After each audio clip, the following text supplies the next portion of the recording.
हे hi guys. Episode 14 की शुरुआत वहीं से होती है। टोशिक जोइना के सामने अपनी फीलिंग्स एक तरह से ज़ाहिर कर रहा था कि वो अपने कॉलेज टाइम से ही उसे कितना ज़्यादा पसंद करता आया है। वहीं जोइना काफ़ी सरप्राइज थी कि इतने दिनों से उसे टोशिक के फीलिंग्स के बारे में कुछ पता ही नहीं था। वो अपने पार्ट टाइम जॉब और अपनी लाइफ को बैलेंस करने में इतनी बिजी हो गई थी कि उसने टोशिक पर कभी ध्यान ही नहीं दिया। उसे समझ नहीं आ रहा था कि वो टोशिक को कहे तो क्या कहे, तो इसलिए वो सिर्फ चुप रहती है। जब वो बाहर आते हैं तो जोइना टोशिक से माफ़ी मांगती है, ये कहते हुए कि उसने कभी भी उसकी फीलिंग्स को नहीं समझा और अभी भी वो ऐसे सिचुएशन में नहीं है कि वो उसके साथ रिलेशन में आ सके, क्योंकि उसे अपने मंजिल को बनाने में काफ़ी काम करना है और साथ ही रीपे करना है जिसने भी उसके आज तक मदद की है। तो टोशिक कहता है कि उसे कुछ भी नहीं चाहिए इसके बदले, वो तो सिर्फ उसे खुश दिखना चाहता है और वो उसका इंतजार करने के लिए बिल्कुल रेडी है। जिसके बाद हम जोइना को उसके अपार्टमेंट में देखते हैं जहाँ उसे नींद ही नहीं आ रही थी, ये सोच सोच कर कि आज हुल और नायुन के बीच में कैसा रहा होगा, क्या सब कुछ ठीक रहा और क्या हुल अच्छे से अपने दोस्तों के घर पर रह रहा है। और उसकी इतनी हिम्मत ही नहीं हो रही थी कि वो हुल को कॉल कर सके। वहीं इधर हम हुल को देखते हैं जिसकी नींद हराम हो चुकी थी, अपने दोस्तों की वजह से सो ही नहीं पा रहा था, उनके खर्राटों की वजह से।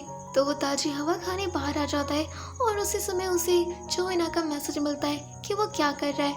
ये देख वो सीधा जोइना को कॉल लगा देता है और उसे बताता है कि आज उसने कोई भी गलती नहीं की है, उसने नायुन के साथ बिल्कुल अच्छे से बिहेव किया है।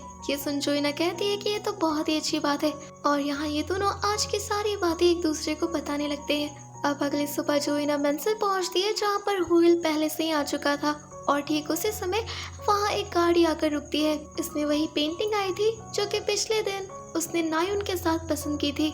वहाँ का ड्राइवर निकलकर हुल को कार की चाबी देता है और बताता है कि ये कार नायुन की तरफ से एज अ प्रेजेंट उसके लिए है। जोइना हुल को कहती है कि सिर्फ जान बचाने के लिए उसे इतना बड़ा गिफ्ट मिला, तब तो उसे अगर एक दो बार और जान बचाई तो वो तो उसे एक पेंशन गिफ्ट कर देंगी। वो हुल को कहती है कि ये कार काफ़ी एक्सपेंसिव लग रही है, तो क्यों ना तुम इसे बेचकर मेरे सारे पैसे रिटर्न कर दो जो कि तुमने उड़ा दिए थे। पर हुल मना कर देता है और कहता है कि ये उनके इन्वेस्टर ने ऐसा गिफ्ट दिया है तो वो उसे बेच नहीं सकते। हुल जोइना को बताता है कि पहले भी उसके पास एक गाड़ी हुआ करती थी जिसे कि उसका बटलर चलाता था और ऐसा कहकर वो जोइना की तरफ देखता है। तो जोइना कहती है कि वो बिल्कुल भी ऐसा ना सोचे कि वो उसकी ड्राइवर बनेगी, उसे अगर चलाना है तो खुद ड्राइविंग सीख ले। जिसके बाद हुल ऐसा ही करता है और वो ड्राइविंग सीखने लग जाता है। ऐसे ही दिन बीतते हैं और समय के साथ मेंशन को रिपेयर करने का काम भी स्टार्ट हो चुका था। इस दौरान टोशिक और जोइना एक दूसरे के साथ अच्छा टाइम स्पेंड कर रहे थे। अब फाइनली हुल ड्राइविंग सीख जाता है तो वो जोइना को फर्स्ट राइड पर ले जाता है, पर वो इतनी गलतियां कर रहा था जिससे जोइना काफी डर जाती है और कार को कस के पकड़ लेती है, ये सोचते हुए कि कहीं ये उसे मार ही ना डाले। फाइनली मेंशन गेस्ट हाउस के रूप में रेडी हो जाता है और ये काफी सुंदर लग रहा था। तभी वहाँ पर वही मेड लेडी आती है देखने के लिए। यहाँ वो स्टार्टिंग में तो इस मेंशन की तारीफ करती है और फिर इसकी कमियां निकालने लग जाती है। साथ ही वो हुल और जोइना से कहती है कि आज तो उनके गेस्ट हाउस का ओपनिंग डे है और कोई भी रिलेटिव ने आपको फ्लावर्स नहीं भेजे। फिर वहाँ जोइना के लिए एक बड़ा सा फ्लावर आता है जो कि टोशिक ने उसके लिए भेजा था। ये देख उसकी तो बोलती ही बंद हो जाती है और वो कहती है कि उन्हें एक और मिलना चाहिए था। और ठीक उस समय एक और फ्लावर हुल के लिए आता है जो कि नायुन ने इसके लिए भेजा था। ये देखकर उसके पूरी की पूरी बोलती बंद हो चुकी थी और वो ये कह के चली जाती है कि उसके शॉप में कोई नहीं है। अब जो कि कोरिया का एक ट्रेडिशन है कि जब भी वो कोई न्यू काम को स्टार्ट करते हैं तो अपने पड़ोसियों में राइस केक को बांटते हैं, तो इसलिए टोशिक राइस केक लेकर अपने पड़ोसियों में बांटने के लिए निकल जाता है। तभी हम टोशिक के सेक्रेटरी को देखते हैं जिसने हुल पर नजर रखी हुई थी। तभी एंड्रयू की कार हुल के सामने आकर रुकती है और वो उससे पूछता है कि तुम ये राइस केक लेकर कहाँ जा रहे हो। तब हुल बताता है कि उसने आज गेस्ट हाउस का ओपनिंग किया है। यहाँ एंड्रयू बिना बात घुमाए सीधे हुल को कहता है कि वो आज के बाद से नायुन को कभी भी हक नहीं करेगा, पर हुल उसकी बात को इग्नोर करता है और आगे चले जाता है। पर एंड्रयू को काफी गुस्सा आ जाता है और वो अपनी कार को तेजी से हुल की तरफ भगाता है। ये देख हुल अपने वैम्पायर फॉर्म में आकर उस कार को रोक देता है, पर एंड्रयू रुकता नहीं और अपनी कार को और स्पीड कर देता है। तो हुल अपनी पूरी पावर्स लगाता है जिससे गाड़ी आधी हवा में उड़ गई थी।